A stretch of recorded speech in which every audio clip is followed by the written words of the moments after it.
Why do we find it hard to say no? Here's a question for you. How many things are you doing right now that you actually don't want to do? Think about it. Your inbox, your calendar, your relationships. Chances are there's something in there that exists because you couldn't say no, and you're not alone. In fact, most of us struggle with this. So why is it so hard to say that one tiny two-letter word? Welcome back to 5 Mins Psychology. I'm your host, and today we're unpacking one of the most common frustrations in modern life, our inability to set boundaries. Let's start with something basic. Saying no triggers a threat response in our brain. Literally. When you contemplate rejecting someone's request, your nervous system perceives it as a social risk. What if they get angry? What if they reject you back? What if they think you're selfish? Your brain is wired for survival, and for most of human history, being kicked out of the group meant death. So we evolved to be really, really good at people-pleasing. We say yes even when we mean no, because rejection, even the possibility of it, feels genuinely dangerous. Pretty wild, right? But there's more. A lot of our no problem comes from something called the people-pleasing trap. Here's how it works. When you say yes to something, people thank you. They appreciate you, they smile, your brain gets a little hit of dopamine, that feel-good chemical. You feel useful, you feel valued. Now imagine saying no. The other person's face changes.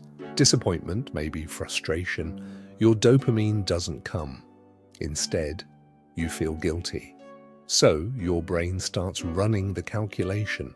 Short-term discomfort of saying no versus the long-term cost of overcommitting. Your brain picks the short-term relief every single time. We're basically addicted to approval. There's a third piece here that's crucial. It's called the ambiguity aversion. Basically, we hate uncertainty more than we hate bad outcomes. Let me explain with an example. Your boss asks you to take on an extra project. You say yes without thinking. Now you're stressed, overwhelmed, your sleep suffers. But you knew what saying yes meant, whereas if you'd said no, the outcome would be uncertain. Would your boss be mad? Would it affect your promotion? You don't know. And that unknown feels worse than the certain stress of overcommitting. We'll choose a bad situation we understand over an uncertain one, even if the uncertain one might be better.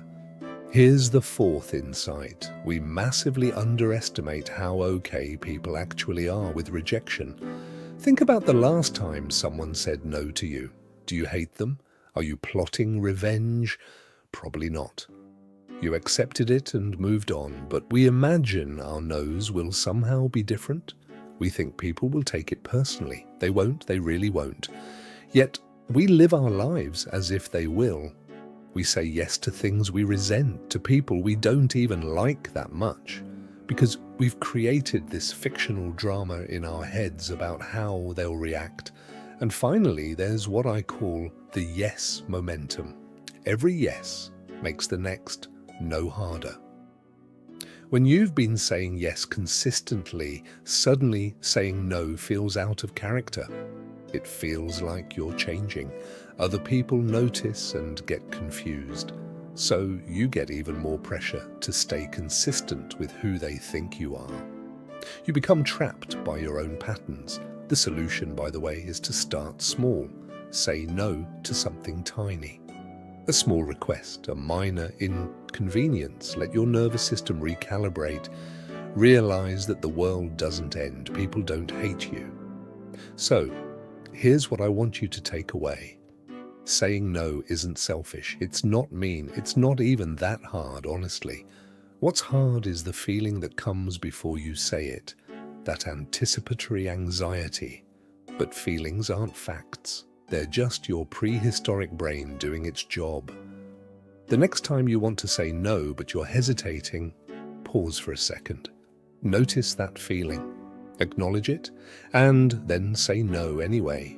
Your future self, the one who isn't resentful and burnt out, will thank you. Thanks for watching. See you next time.